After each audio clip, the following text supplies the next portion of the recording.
C'est pas unique. On a vu ça à différents moments dans l'histoire, des cambriolages dans des musées. Il va de soi que les musées assurent la conservation de ce qu'il y a de précieux dans un pays, incluant des œuvres d'art, des collections d'œuvres d'art, des collections d'objets précieux, de bijoux, les couronnes des rois d'autrefois, etc. Et donc, c'est ce qui s'est passé au Louvre, un cambriolage absolument spectaculaire. Louvre, le musée le plus visité du monde, en plein cœur de Paris, là, pour ceux qui ont déjà eu la chance d'y aller. Un immense musée pour lequel il y avait déjà eu questionnement là, sur la sécurité. Maintenant, ce qui s'est passé en fin de semaine, la rapidité avec laquelle les malfaiteurs ont agi, soulève pas mal de questions ce matin. D'abord, peu avant 9h30, hier matin, 9h30 heure de Paris, 4 cambrioleurs qui se font passer comme pour des travailleurs de la construction, un peu. Ils sont dans une nacelle, 2 scooters, un camion avec monte-charge. Et là, sur le monte-charge, ils s'approchent de la fenêtre qu'ils visent, de la fenêtre qui donne sur la pièce qu'ils visent. Donc, les malfaiteurs se présentent déguisés en ouvriers. Ils accèdent à une des terrasses du musée et, à partir de là, brisent une fenêtre. Ils ont un outil, brisent une fenêtre de ce qu'on appelle la Grande Galerie Apollon, qui leur permet d'entrer à l'intérieur. Ensuite, menacent les agents de sécurité avec leurs outils. Parce que là, le musée est ouvert. Là. C'est pas un vol de nuit. Là. C'est un vol en plein jour. Il est 9h30 le matin. Il y a de la sécurité. Il y a des visiteurs. Brise ensuite les vitrines parce que les bijoux sont dans j'appellerais ça des cloches de verre. Là. Donc, brise aussi ces vitrines-là, sécurisées, qui contiennent les bijoux pour s'emparer des bijoux. Donc, au total, tout ça, on dit à partir de 9h30, à 9h37, donc essentiellement 7 minutes plus tard, on considère qu'ils ont fait leur opération. À 7 minutes, ils ont volé 8 bijoux, des bijoux extrêmement précieux. Un 9e bijou, c'est la couronne de l'impératrice Eugénie, est abandonné, probablement échappé. Probablement que dans l'opération, ils l'ont échappé. D'ailleurs, ils l'ont endommagé, ils l'ont cassé. Mais le bijou est abandonné. C'est un bijou d'une grande valeur aussi, qui était serti de pierres précieuses. Et donc, partent à la fuite en scooter. Donc, ça nous amène où? Pour l'instant, la police semble avoir bien peu de traces. Donc, depuis hier, ces malfaiteurs, ces cambrioleurs sont recherchés. 4 cambrioleurs. La police est à leur trousse, cherche des indices. Peut-être qu'il y en a. Des fois, la police nous dit pas tout. Peut-être qu'il y en a un peu plus que ce qu'on imagine. Mais pour l'instant, ça ne semble pas avoir tant d'items que ça là, sur lesquels se baser. Les malfaiteurs semblent être des professionnels qui ont laissé un minimum de traces. Le musée a été fermé hier. Après ces événements-là, on a fermé le Louvre. Et ce matin, les visiteurs qui s'y présentaient se sont encore tapés sur une porte fermée. Vous voyez, là, ça, c'est le site Internet du Louvre. Lundi 20 octobre, après le vol que subit le musée du Louvre hier, le musée regrette de vous informer qu'il restera fermé au public ce jour. Les visiteurs ayant déjà réservé leur billet seront remboursés automatiquement. On précise, petite information bonne à savoir, que les questions de sécurité entourant le Louvre étaient déjà dans l'air et qu'en novembre qui vient, dans quelques semaines, il y a un rapport de la Cour des comptes. Au Québec, on dirait le vérificateur général. C'est jamais pareil exactement d'un pays à l'autre, mais ça serait à peu près l'équivalent de notre vérificateur général. Donc, un rapport de la Cour des comptes attendu sur les lacunes de sécurité au Louvre. Les images de cette salle qu'on peut voir peut-être, là, cette salle avec des bijoux, je vous dis les bijoux volés, on nous dit diadèmes et colliers de la parure de saphir de la reine Marie-Amélie, de la reine Hortense, des boucles d'oreilles, des colliers, boucles d'oreilles en émeraude de la parure de Marie-Louise, une broche reliquaire, un diadème et un grand nœud de corsage de l'impératrice Eugénie. Donc, le genre de pièces de très, très grande valeur que les bandits ont pris sur leur passage. Stéphane Bureau est à Paris. Bonjour, Stéphane. Salut, Mario. Qu'est-ce que dit le Parisien moyen ce matin? C'est quoi l'opinion du peuple de tout ça? D'abord, ce n'est pas que le Parisien moyen qui est indigné, c'est la France tout entière. C'est en train de se transformer en affaire politique.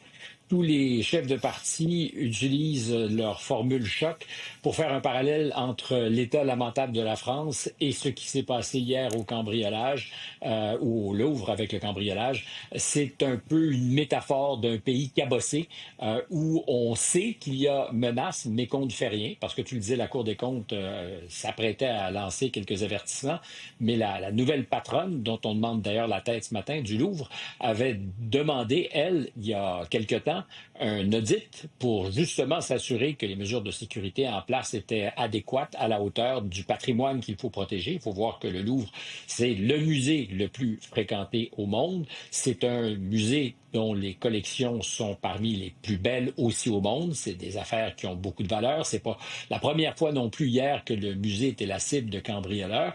Il faut aussi dire que dans la culture française, Mario, on en parlait ce matin à ton émission, le braquage, les bracos, pour parler dans le jargon, c'est pas inhabituel. Je pense que la France est un des derniers carrés pays où des braquages organisés par des bandits organisés, mais rompus à ces techniques-là, est encore à la mode. Les grandes bijouteries de Paris, tu disais, qu'est-ce qu'on dit à Paris?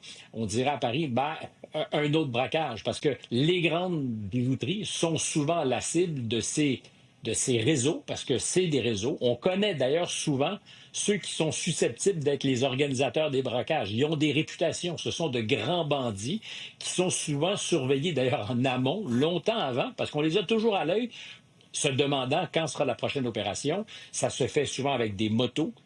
Généralement, ils sont lourdement armés, débarquent dans des bijouteries pour y dérober des bijoux qui n'ont pas la valeur historique de ce qui a été hier volé au Louvre, mais qui ont grande valeur, souvent près de la place Vendôme, où, paradoxalement, loge le ministre de la Justice, parce que place Vendôme, c'est là qu'est le ministère de la Justice, mais c'est là aussi que sont toutes les grandes bijouteries, Chopard, Van Cleef & Arpels et tout ça. Et hier, l'ancien préfet de Paris, le policier des policiers pour la région parisienne, qui est aujourd'hui ministre de l'Intérieur, soulignait, et il n'était pas le seul, les bijouteries sont mieux protégées que ne le sont nos musées. Et ça, quand je disais au départ, ça devient une affaire d'État, ça devient une affaire politique. C'est comment se peut-il que dans un pays comme la France, on soit à ce point vulnérable, te décrit dans le détail le casse, en plein jour. Le fait que les fenêtres de la salle où se trouvaient les bijoux n'étaient pas blindées, renforcées, que la cloche sous laquelle les espèces de vitrines qui protégeaient les bijoux étaient, elles non plus, pas blindées. Alors on dit avec une disqueuse, ça aurait pris pas beaucoup de temps pour arriver à passer à travers du blindage. Je ne suis pas un spécialiste, mais ça aurait donné peut-être plus de résistance et ça aurait permis de gagner du temps. Et je termine. Il n'y a pas de caméra de surveillance dans toutes les salles du Louvre. Il n'y a pas de caméra de surveillance dans... Il y en a plein, mais pas assez pour couvrir l'ensemble du périmètre. C'est évidemment inacceptable. L'évaluation financière, je comprends que l'évaluation historique et patrimoniale est difficile à chiffrer, mais je lisais un peu partout, personne ne se risque même à essayer de mettre une valeur monétaire sur ce que ça peut valoir, ce qui a été dérobé? Non, d'abord, je pense qu'on a dérobé l'orgueil de la France. Il y a quelque chose comme ça. Il y a vraiment une impression de s'être fait voler quelque chose de beaucoup plus profond. Les collections de bijoux historiques français, il s'en est volé beaucoup au fil du temps. C'est un patrimoine, donc, qui n'est pas aussi bien pourvu qu'il l'a déjà été. Ça a quelque chose, donc, d'extrêmement vexant. Les montants, personne ne veut en parler. C'est évident que démonter, parce qu'on peut, tu parlais par exemple de ce diadème ou d'une couronne qui est sertie de pierres précieuses, alors on peut enlever toutes ces pierres précieuses, essayer de les revendre à la pièce, et ça vaut certainement des fortunes, mais c'est la pièce constituée, c'est l'œuvre qui a une grande valeur historique. Sauf que Stéphane, ça se revend pas. Tu arrives, tu dis ça, c'est la couronne de l'impératrice Eugénie. Non. Je veux dire, c'est comme dire, je suis un voleur. Là. C'est ça qui fait peur en même temps. C'est quasiment certains qui vont vouloir fondre l'or, garder les pierres précieuses, je sais pas, logiquement. Deux possibilités, Mario. C'est-à-dire qu'il peut y avoir des commanditaires, et ça s'est vu dans l'histoire des grands casses.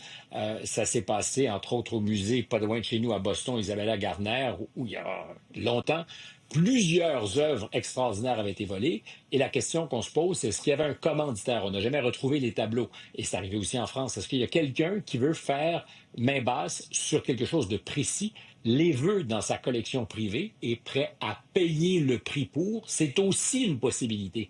Qu'il y avait une intention parce que ça a été repéré, vu. Alors, évidemment, l'autre scénario, c'est à sa face même, ça vaut cher. On peut démonter tout ça et vendre les pièces. C'est arrivé au musée Jacquemart, je pense, il y a quelques mois. Des bijoux qui étaient pesants en or ont été volés, puis on soupçonne que c'était juste pour fondre l'or et revendre l'or qui aujourd'hui vaut 2 fois plus cher qu'il y a quelques temps. Donc, est-ce que c'est dans ce scénario? Exact. Merci Stéphane. Salut, au revoir. Marie.